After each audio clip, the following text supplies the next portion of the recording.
Hello everyone.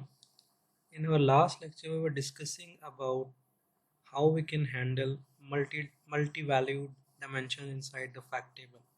So in order to understand that, we will actually take a look at a figure that is actually displaying different tables. Actually, it is displaying this dimension, and this is the fact table. These this one and this one, these tables are actually the bridge table that actually we actually use to uh, overcome the problem of multi-valued dimensions. So let's understand this example. Let's say we have this dimension called D patient, and it contains two records of patients. So first patient is Jack, another is the other one patient, and this dimension contains the diagnosis that can be actually detected. So this table contains five diagnoses.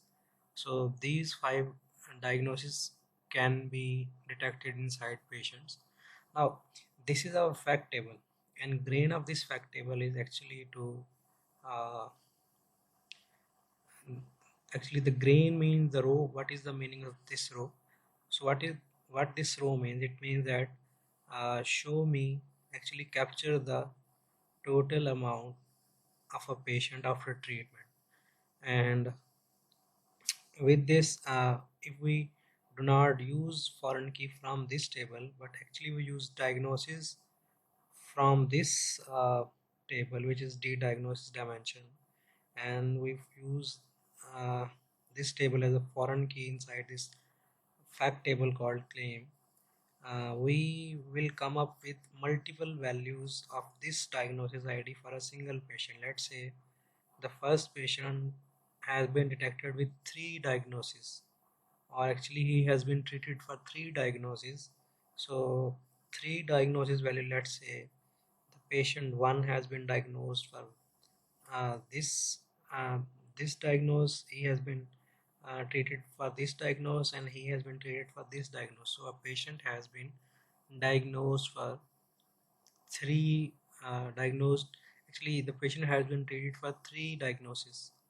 But this row is actually saying that show me the treatment bill for all the diagnosis of a patient. This is the amount or claim value for the patient is this one.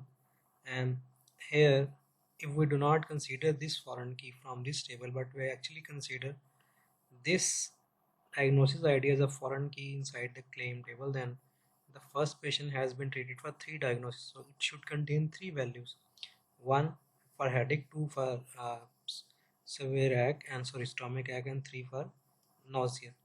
But we already discussed that we cannot bring more than one value from one dimension in a single row.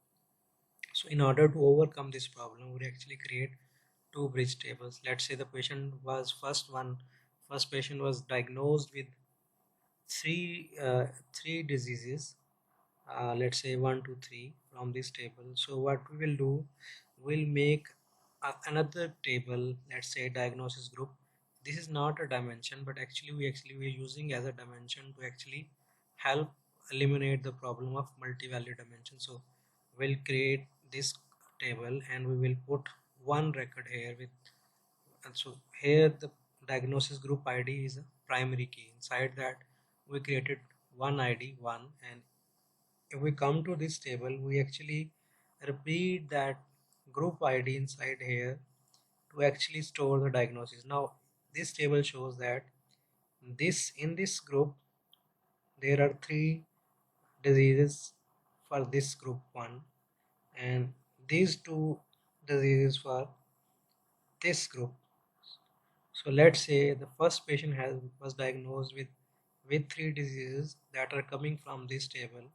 So it means that this in this diagnosis group we have three diseases, and in this diagnosis group we have two diseases. So diagnosed group ID 1 has three different diagnoses or diseases, and this group of diagnosis group has two diseases. Now when we refer this these keys here, we will actually need only one value from this dimension to store here. Now it is saying that this patient 1 has this claim for this diagnosis group, which contains actually three diagnoses, actually three diseases. So now we will need only one value from this dimension, which is already referring three diseases, but inside the fact table it is being referred only a single value. So by using different bridge tables, we can eliminate the problem of multi-valued dimensions. Let's take a detailed look at the dimensional model for this equation. Now, here is the fact table that will contain the claims values for the patient. This dimension actually stores the patient information. This dimension, let's say, stores the date information on which on which the treatment will has been generated. Now, here is the diagnosis table which has been joined with this table that is actually uh, storing uh, diagnoses or diseases with the group ID. So in order to actually generate a group, first we need to create the group ID, then we will can refer this group ID with all the diseases that it belongs to. So we need to make a group for each patient, because most of the time a patient is diagnosed with different diseases. So when a patient is diagnosed with multiple diseases, we need to put uh, the diseases for a single parent inside a single group to refer one value inside this fact table. So we'll actually refer diagnosis group ID as a foreign key inside this claims table. So I think I've tried to explain the idea. I'm sure you will understand this issue that we have handled of multi-value dimensions. Now, in our next slides, we will discuss another issue, that is slowly changing dimension. But before discussing slowly changing dimension, let's take a quick look how OLTP system works. So OLTP systems not good at tracking the past. History never changes. We have seen already that in case of OLTP system are used to store transactions on a regular basis. When they are storing transaction on a regular basis, the storage keeps on growing, and at some time the actually uh, storage is actually complete and we cannot store more data. So in order to uh, actually overcome the problem of storage, we actually uh, do not keep histories. We actually store, maybe our OLTP system stores data for 30 days, and after 30 days it actually discards the data. So OLTP systems are not static, always evolving, data changing by overriding. So again, when your storage is actually overwhelmed with data, when you need to actually delete the data, or you can actually override the previous data or data history by actually writing new data on them. So in when you override the data, your previous data actually diminishes. Inability of old DB systems to track history purged after 90 to 180 days. So it means that we cannot store data for more than 90 or 180 days. If you want to store the data, you have to put more storage inside your old DB system. But again, old DB system are not designed for keeping the history. Actually, don't want to keep historical data for old DB system. Again, I already discussed old DB system are used for storing transactions data for on daily basis. So OLTP always keeps on changing. And in OLTP system, our requirement is not to store the data for long periods of time.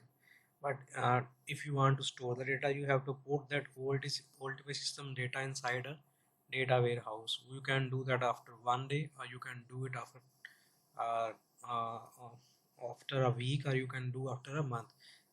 It is actually based upon your business, that how frequently you want to actually store the data from OLTP system to a data warehouse.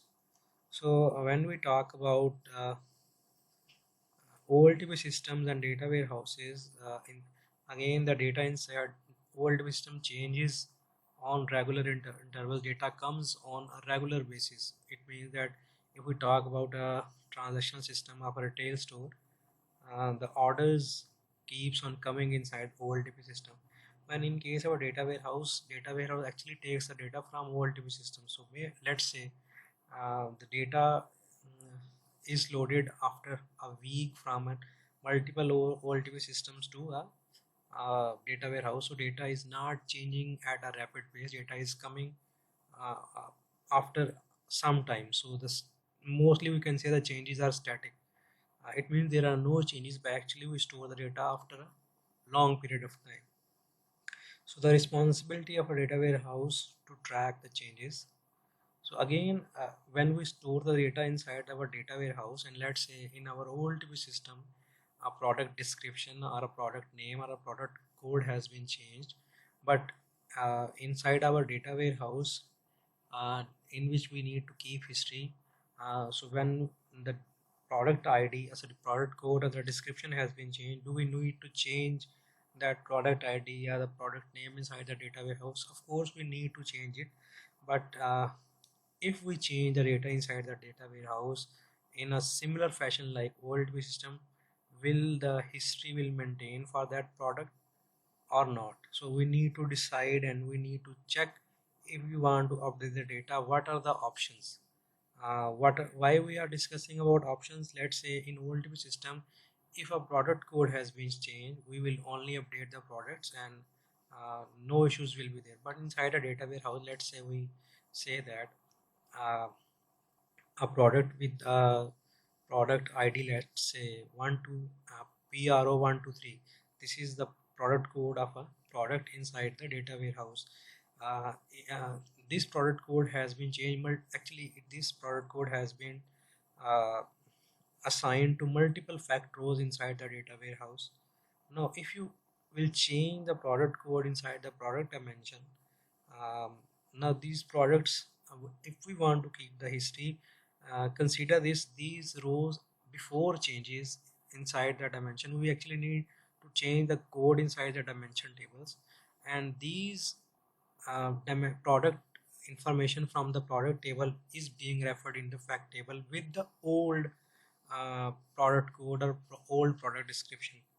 When you will change the product code inside the dimension tables, uh, for the rows that are being used inside the fact table with different dimensions. What it means that if you change the product ID or the product code inside the product dimension, will the history will remain or not? Will the history will keep it intact or not? So what is the dilemma? Want to track both and new descriptions. What do they use for the key, and when do they put the two values of the change ingredient attributes? So let's say the product description was changed, but when you change the description, uh, the old product description that was being used with different fact rows, will it remain intact or not? So you need to figure out how you will update your change inside the dimensions. So again, uh, I told you the issue. What is the issue when you again the issue is when you try to change the data inside the data warehouse, uh, does the history remains or not? So in order to understand and solve the issue, you need to first understand what is a slowly changing dimension. So to understand this, let's look at this slide. So this slide is saying that compared to fact tables, contents of dimension tables are relatively stable. It means that again when we talk about fact tables, so inside the fact table we actually store measures with the combination of dimensions. So it means the fact table keeps on growing. Let's say uh, inside, let's say we have a fact table of products sold. So let's say in on a daily basis 100 transactions are being made, and each transaction, um, on average 4 or 5 products has been ordered. So on a daily basis, your data inside fact table will keep on coming for the products that has been ordered for this day. So it means that the fact table keeps on growing. But in contrast of the fact table, dimension tables do not change or do not have data on daily basis.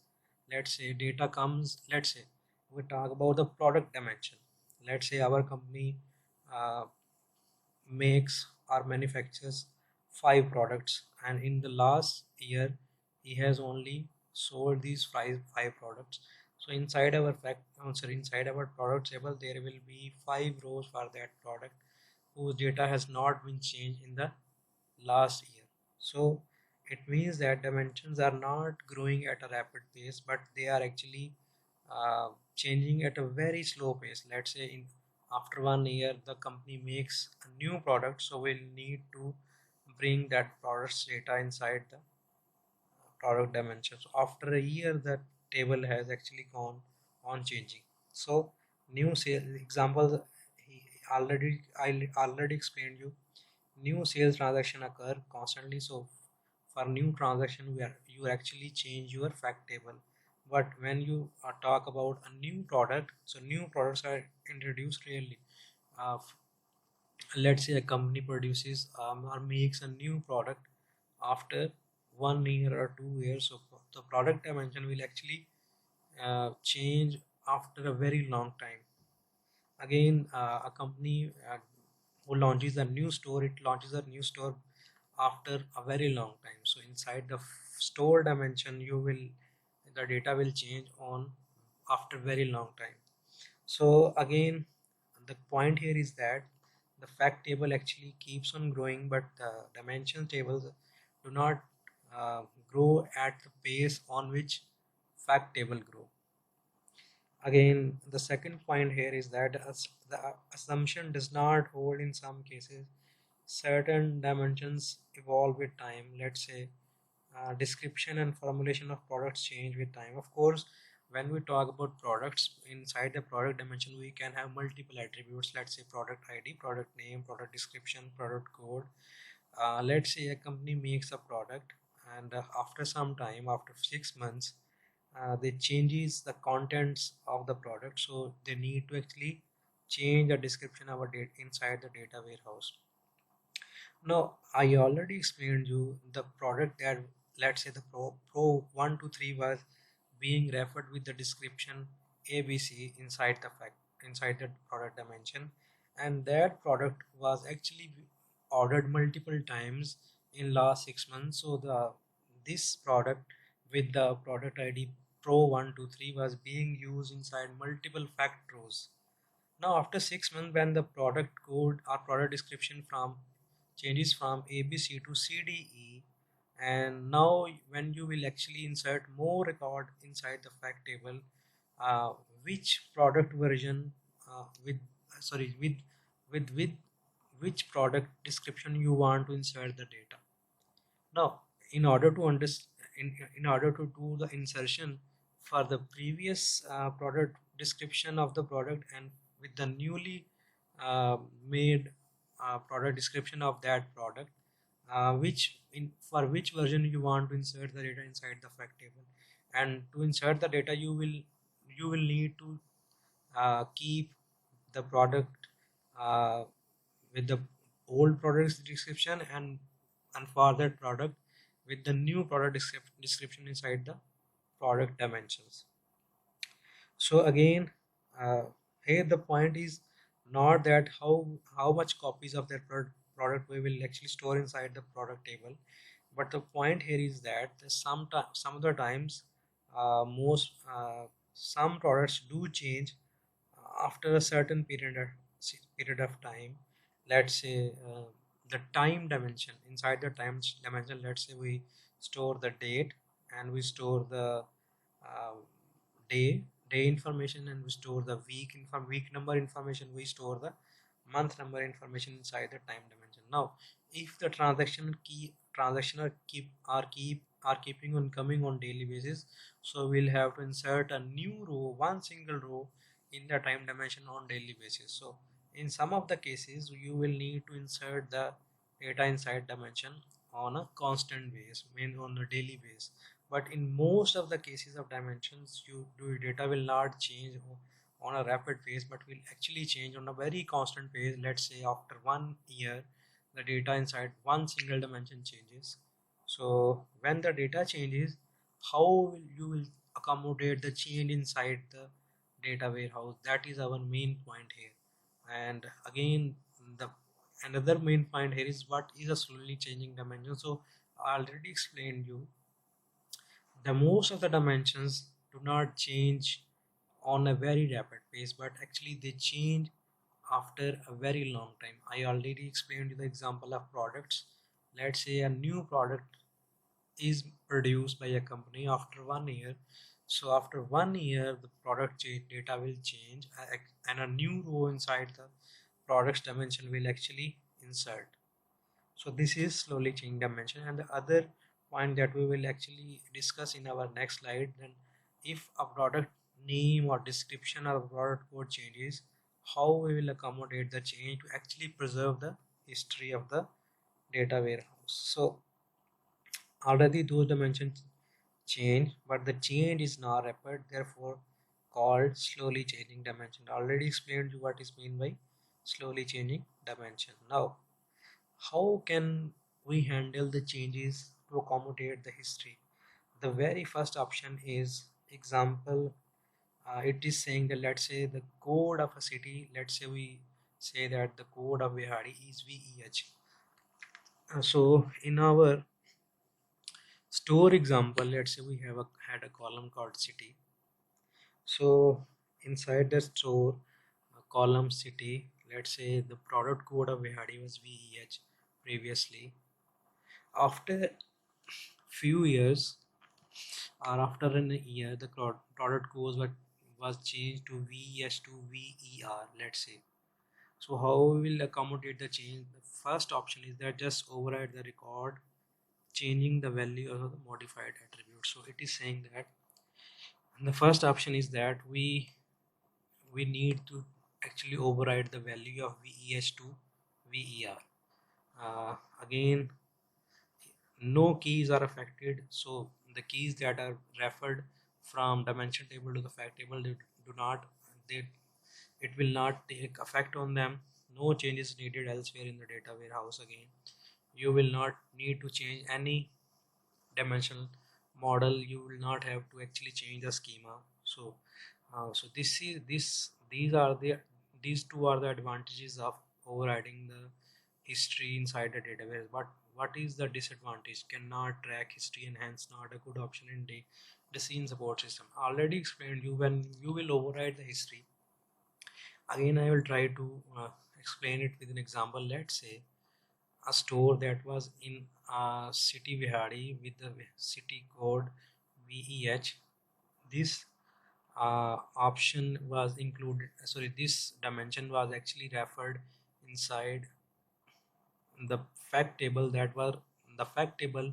The fact table was actually storing the products that were sold on a particular store on a particular date by a particular customer. So there are different dimensions involved in the fact table, and let's say we had 1,000 entries of those products that were sold from the day one to the end of the year.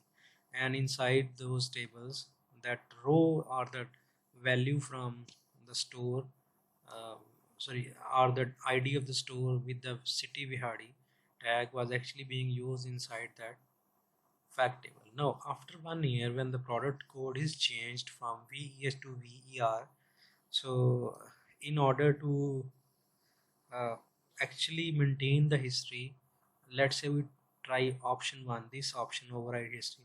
When we actually override the history inside our dimension table store, we'll actually change it to VES to VER.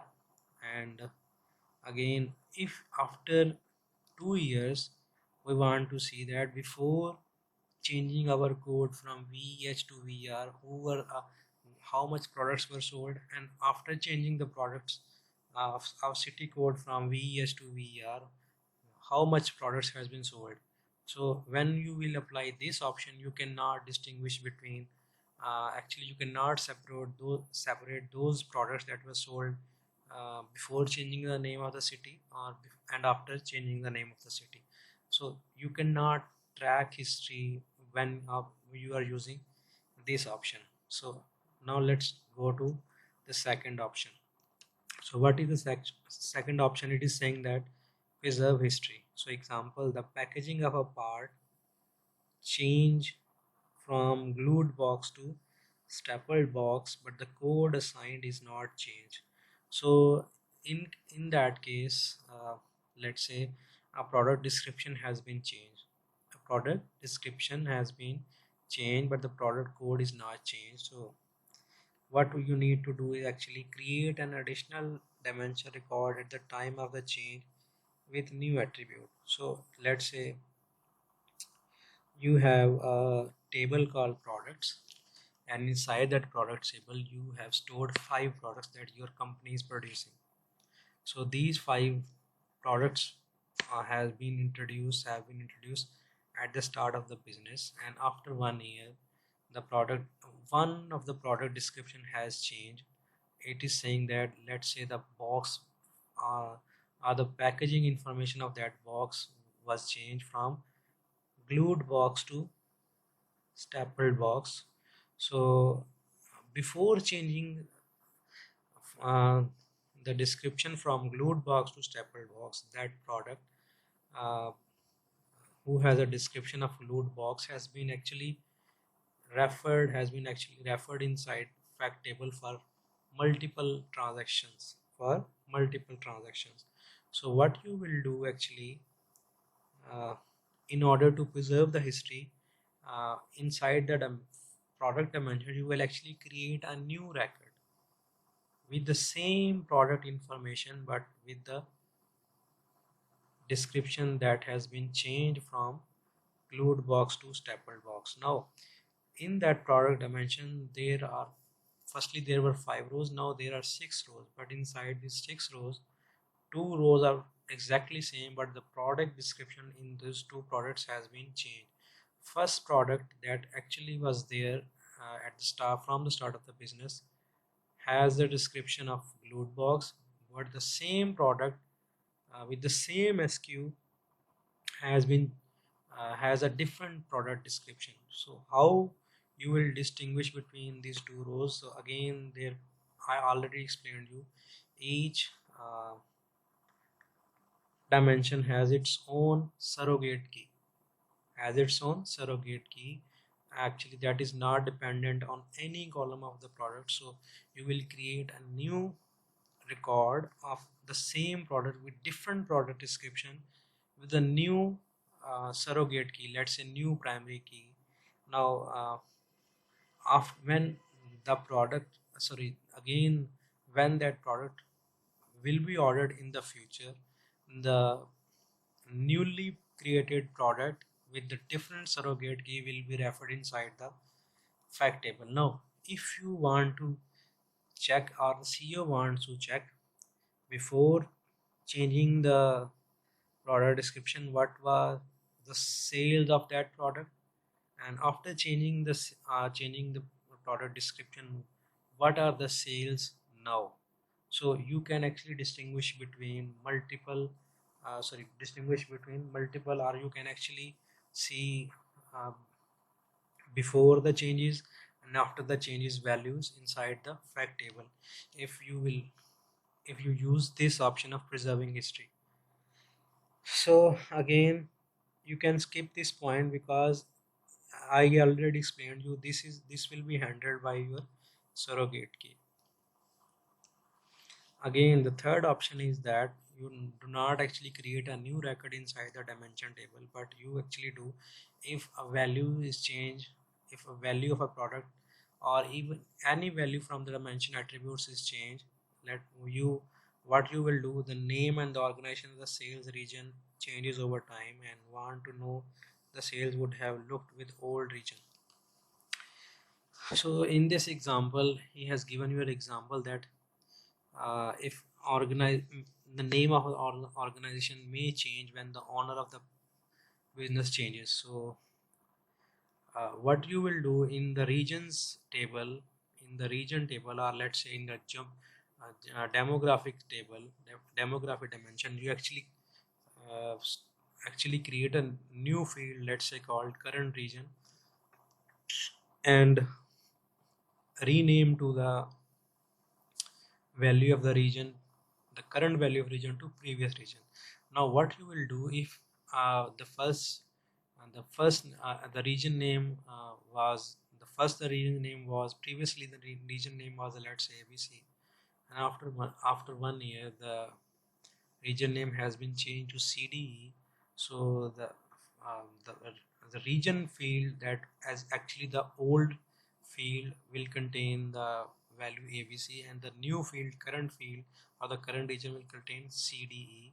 So in that case you can actually accommodate the history, but the history will not um, its history will only contain two consecutive previous values. First is in previous region, the value that was actually before changing the value. In the current field you will have the value that is currently being used. So only two, the disadvantage of this using this technique is only two most recent changes can be tracked. Again, why this option has been introduced, in if we look at the option 2, if a dimension changes, we actually create a new record for that change. Let's say dimension now tries to change, uh, changes on rapid basis. So when the dimension change on rapid basis, number of record in that dimension will increase, and when the number of records are increased, the storage, uh, already we need storage for that changes to store. So when you try to accommodate, when you do not have enough storage, so you can use this technique 3. In that technique you will not have to insert a new record, but actually you need to make insert only one value that has been changed. You will need to store that previous value to actually accommodate the history of that field that you have changed. So what are the pros and cons of using three options? In the option 1 you try to override the existing value. It is very simple to implement. You do not have to make changes and need to in the data warehouse in the dimensional model, but you cannot track the history. The second option is add a new dimension row, accurate history reporting. You will uh, actually we will actually separate the previous values used and the newer values used for by keeping the history. Pre-computed aggregates unaffected. Again, the aggregates that you have actually pre-calculated using the older values will not actually disturb. But again, the disadvantage is dimension table grows over time. Again, yeah, when you keep on changing a value, you will need a new record to accommodate the change. Again, your dimension will actually increase vertically. Vertically means the number of rows will increase, the table will increase vertically. The third option is that accurate historical reporting. To last two changes again already discussed. Record keys are not affected. Your record keys will not affect. In that case, you will need to actually create a new record, and for the new record you will need a new surrogate key. But in that case you do not need any surrogate key, because you are actually swapping the value. You are actually swapping a current value to the previous value, and you are putting a new value inside the current field. Again, the disadvantage is that again the dimensional table size increase, but in that case your table will increase horizontally, because you are actually creating a new field in that case. So again, you can apply any option, but in the data warehouse environment this option is not applicable. But in some of the scenario you can actually implement this method, but to actually preserve the history in a better fashion, the very good option is option 2. But you have but when you have little storage, you actually use this option to actually store the changes.